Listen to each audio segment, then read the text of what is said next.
Swayam Prabha. Digital India. Educated India.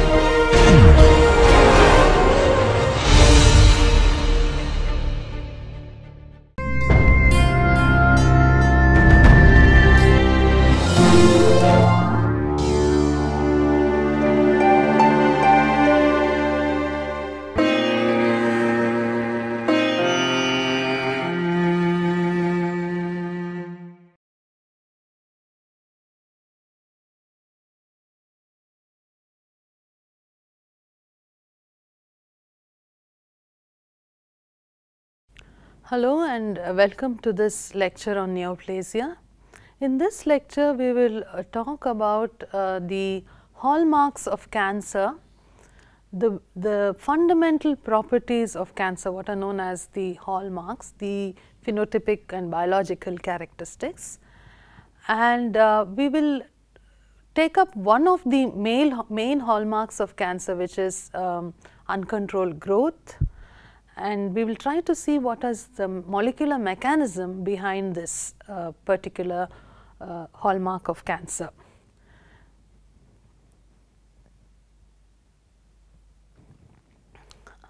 Okay, this phrase, the hallmarks of cancer, was first used and published in the Cell by Weinberg and his colleagues in 2011, and they have got the attention of all the people who study cancer all over the world, because they sort of in a nutshell try to tell you what are the properties of a cancer cell. So, it's almost a complete definition of a cancer cell.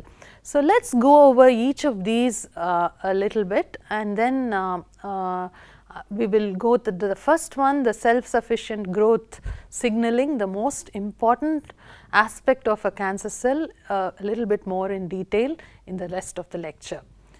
So, firstly, a cancer cell has self-sufficient growth signaling, which means it can it is self-sufficient, it does not need external agencies, it will just trigger its own growth signaling and go on proliferating.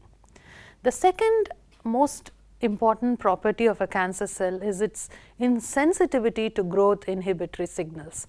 Normally, when cells divide, they stop at a certain point because they are sensitive to the inhibitory signals around them, but cancer cells do not listen to any of these signals, they continue to proliferate. The third important aspect of a cancer cell is there is an altered cellular metabolism. The cancer cell metabolism is not like a normal cellular metabolism, it's a completely different cellular metabolism. They evade apoptosis, they are resistant to cell death. So, normally a cell, when it is damaged or when its life span is over, it undergoes apoptosis and natural cell death, whereas a cancer cell evades apoptosis. In other words, it has, in that sense, it has certain immortality.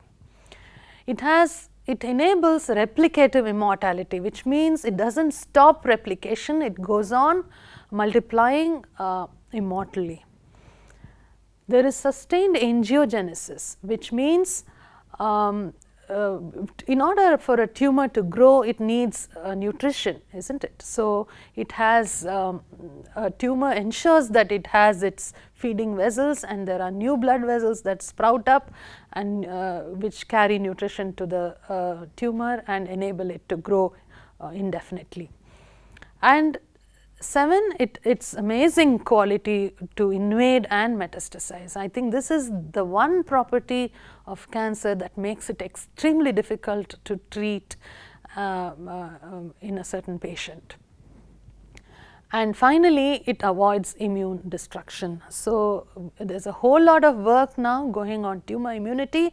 Why everyone does not develop cancer more frequently than what it already is.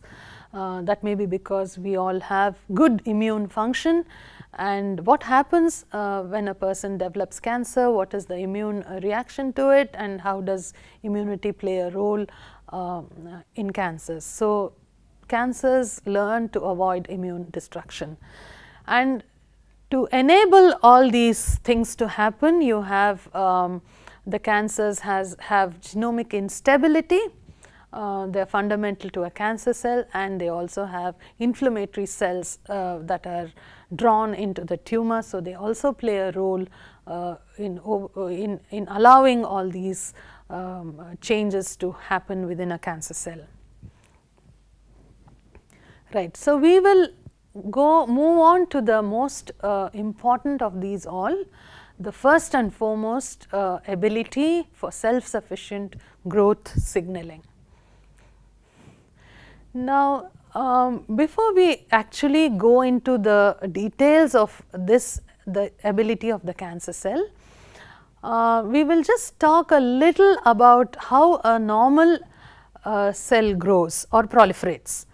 Now, this is a picture that shows you the plasma membrane surrounding the cytosol of a cell, and how is it stimulated to grow or proliferate. Now, this happens due to a series of events that takes place within the cell. The first is that there is a growth factor that comes and attaches itself to a growth factor receptor. The what you see in red spanning the plasma cell membrane is the one that is the receptor, and what like a knob that is sitting on it is the growth factor. So, the first event that happens is the growth factor sits on the growth factor receptor and activates it. Once it is activated, there are a series of events that takes place within the cytosol, the signal transduction, which is mediated by a whole lot of proteins, the RAS being one of the important signal transducer, which ultimately deliver, after a cascade of events, ultimately deliver certain signals to the nucleus, where transcription is activated. Now, once transcription is activated through transcription factors, a whole lot of proteins are generated that are necessary for building new cells, such as proteins that form organelles, proteins that are involved in various cellular activities, metabolism, organelles, and so on and so forth. So, the ultimate signal is delivered to the nucleus. So, there is a growth factor that sits on a growth factor receptor, which induces signal transduction due to various proteins. There is a cascade of reactions that takes place within the cytosol.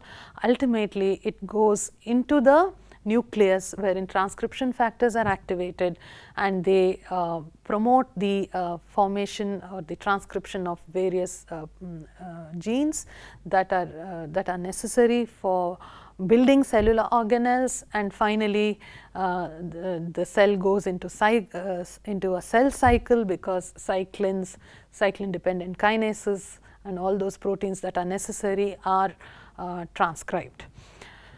Okay, so now what happens is each of these are coded by genes, the growth factors, the growth factor receptors, the RAS, these all have certain genes that code for them. So, when a cancer cell forms, there is a gain of function mutation that converts these normal proto-oncogenes to oncogenes. So, there is a mutation that converts all these, whatever this is, a growth factor or a receptor or a RAS gene or a transcription factor, from its normal proto-oncogene state to a oncogene. So, let us discuss each of this in a little detail. First, we will go to growth factors. Now, growth factors are normally secreted by cells. They need the growth factors for cellular proliferation, but usually the scenario in a normal cell is, if a cell secretes a growth factor, it does not have the receptor for it. The receptor for it will be in a neighboring cell. Now, this is how a certain regulation is maintained, so that the cell does not sort of become overpowerful in itself. It is secreting its own growth factor, which acts on itself to promote its growth. So, the growth factor is secreted by a cell and the receptors are normally present in the neighboring cells. But what happens in cancer is the cell acquires an ability, the cancer cell, to secrete its own growth factor, and it will also have its own receptor. So, this is kind of an autocrine function that happens within a cancer cell. Examples are gliomas, which are special types of cancers that occur in the CNS. They secrete certain growth factors called PDGF or platelet derived growth factor, and also express the receptor for that. And then you also have sarcomas or the mesenchymal tumors that express transforming growth factor alpha and may also express the receptors for the growth factor. So, this is one mechanism by which there is self-sufficiency in growth signal. The second mechanism is with something to do with the growth factor receptors. We saw in that diagram that the growth factors comes and attaches itself to the growth factor receptor.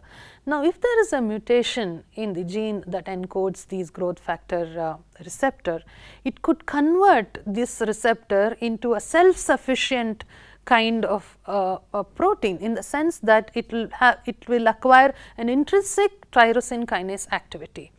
So, it may need very little growth factor, even a very minute quantity will enable it to be constantly activated, or it may even do away with the growth factor and acquire the ability to self-activate itself. So, these are various ways in which the growth factor receptors can get activated. So, they can function as oncoproteins when mutated or overexpressed. So, there are examples where growth factor receptors are mutated, such as ERB1 or EGFR in lung cancer, and HER2 is overexpressed in breast cancer. Now, the knowledge of this is very important because we now have drugs that can target these growth factor receptors. For example, EGFR mutations are known in adenocarcinomas of the lung, and today we have drugs against the EGFR receptor, and that can be used in cases of adenocarcinoma of the lung to treat the patients. And of course, we also know about the HER2 gene that may be overexpressed in breast cancers, and we have drugs that can target these the HER2 protein and keep the cancer cells under control. So, the knowledge of these mutations and the altered products is beneficial because it can help us design better drugs for these cancers. The third pathway in which the cell can become self-sufficient is by having an increased amount of signal transducing proteins. Now, one of the most important examples of this is the RAS oncogene, because it is the most commonly mutated oncogene in tumors. Now, normally the RAS has a function where it flips between an active state and an inactive state. So, it is normally bound to a protein called GDP, and it is bound by this protein and it remains in a quiescent state. When it is activated, the GDP converts itself to GTP and the RAS becomes an active, RAS is released and it becomes active. Now, in a normal cell, this is kept under control because the RAS protein has an intrinsic GTPase activity. In other words, as soon as it is activated, its GTPase activity also becomes activated. So, the GTPase activity converts the GTP back into GDP and it binds the RAS again. So, there is a self-contained kind of inhibition in itself. So, the activated RAS, the normal RAS will go back to the quiescent form in a normal cell. But what happens is, in cancer cells, this RAS is continuously activated because it is mutated and it starts to send signals downstream, and finally that goes into the nucleus. Now, what are these mutations? These mutations usually interfere with the breakdown of GTP that I already talked about, or it could lead to the loss of function mutations in what are known as gaps or GTPase activating proteins. Now, the gaps are nothing but enzymes that activate the GTPase. So, they enhance the breakdown of RAS and makes it into a quiescent state. So, in other words, they normally act as tumor suppressors. Now, you could have mutations that interfere with the breakdown of GTP or loss of function mutations in gaps. So, there are lesser number of gaps and that leads to an increased RAS activity. Now, another example apart from RAS is that of the ABL protein. We already saw in one of the previous lectures that you could have translocation of BCR-ABL gene in CML, chronic myelogenous leukemia. Now, ABL also acts as a downstream sort of signal transducer, and it can cause increased activation finally within the nuclear transcription factors. So, RAS and ABL are examples of proteins that can cause signal transduction.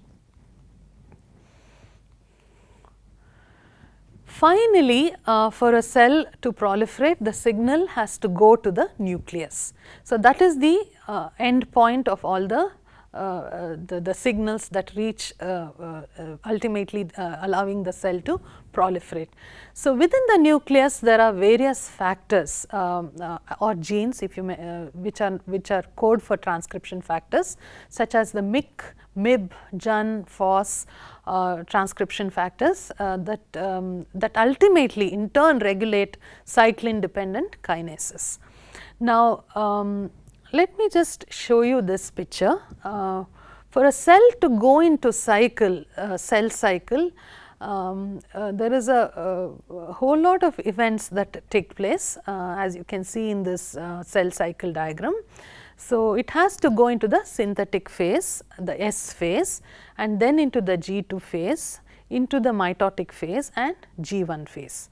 Now, there are two break points in this cell cycle. One is the G1 to S phase and the second is the G2 to M phase, where the cell pauses for a while to see if there is any DNA damage or whatever, and in some instances the cell cycle is stopped because if it is if there is some damage and the cell is not, it is not in the interest of the cell to further proliferate, then it stops there.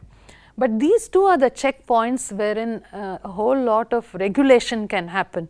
So, you have cyclins that promote the cell to go into the cell cycle, and these cyclins actually bind to what are known as cyclin dependent kinases. So, you have the CDKs binding to the cyclins which drive the cell cycle, and you also have a regulatory mechanism to this, what are known as CDK inhibitors or the CDKIs.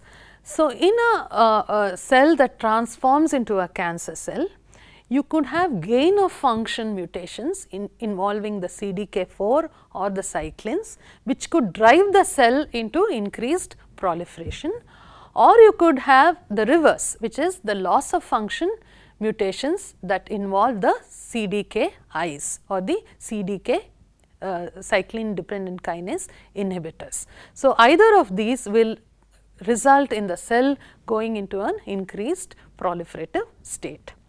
Now, having said all this, we should remember that with all these mutations, still the cell needs that the genes that regulate cell senescence and cell death must be disabled for all these mutations to effectively convert a normal cell into a malignant cell. Okay, in summary, we have today in this lecture listed the hallmarks of cancer, the 8 hallmarks, and in some detail we have talked about the self-sufficient growth signaling of cancer cells, and we have discussed that oncoproteins may promote uncontrolled cell proliferation either by the growth factors become independent stimuli for the cells. the mutations in growth factor receptors causing increased tyrosine kinase activity. We saw examples of EGFR and HER2. There could be amplifications of receptors, that is HER2, in breast cancer. There could be mutations of signal transduction genes, example the RAS gene, which is mutated in a whole lot of cancers. We can have overproduction of transcription factors. We saw the MYC gene can be, the MYC protein can be produced in a big number. When there is a translocation, we saw the example of Burkitt lymphoma, when it gets translocated next to an immunoglobulin gene. And finally, we may have mutations that activate cyclins, which drive the cell into an increased proliferation, or we may have mutations that inactivate the cyclin dependent kinases.